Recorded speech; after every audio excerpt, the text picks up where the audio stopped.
This is a story of how just being present for someone, being there as someone other than their parent, can really help them shape their life. I call this one The Protege. Another story from the classroom, a young man who really didn't seem to need any help. He had good grades, a great family, good friends, and knew how to have fun. But he had no idea what he wanted to do with his life. I didn't have him in a traditional class, but our school does a mentor-style program with teachers and students, and he was assigned to mine. Fitting. In these sessions, I do the required district things, but those take very little time, so then I just talk to my mentees.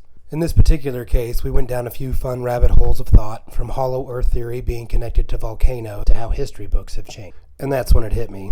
He's a history nerd, like me. Every day, he came back with more and more stories from history, many of which I had not even heard myself. It turned out we both had quite the love of World War II, not for the chaos and bloodshed, but for the dynamics that allowed it to happen. Over the course of a few years, this became an ongoing conversation that evolved into him becoming one of my student aides, which is a teaching program.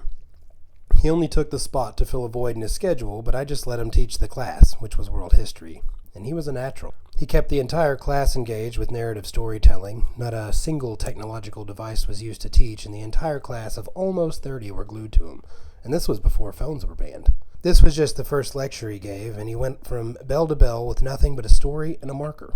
Afterward, he told me he was just copying me, that storytelling was what was missing from his entire education thus far. So we started talking about his own future, and it didn't take long. After he graduated, he became a family friend, coming to our home for Sunday dinners and some holidays.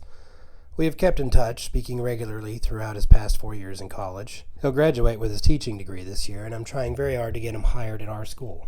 Interestingly, he does not want to teach high school. He had a very strong observation that no one in the lower grades is storytelling, that I was the only one he knew that was even doing it.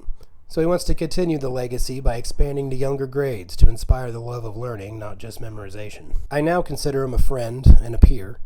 And just for note, it's a funny thing where the two of us come from, a tiny little place no one knows of, hidden in the backwoods of our area.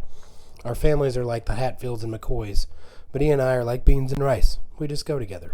The lesson here is that someone is always watching. Now, I don't say that to make you paranoid. If you're a parent, your kids are watching you. It's how they learn. If you're a teacher, the kids are also watching you. It's how they learn. If you're in any position with people that might look up to you, they're looking up to you. They're watching you. What you do matters. We call this modeling, if you're a Bandura fan, because you're modeling behavior, and whatever behavior that is, that's what they'll believe is proper, because they look up to you. If you want more stories like this, there are more on the channel. You can also follow me on Substack or on my X account, all the same name.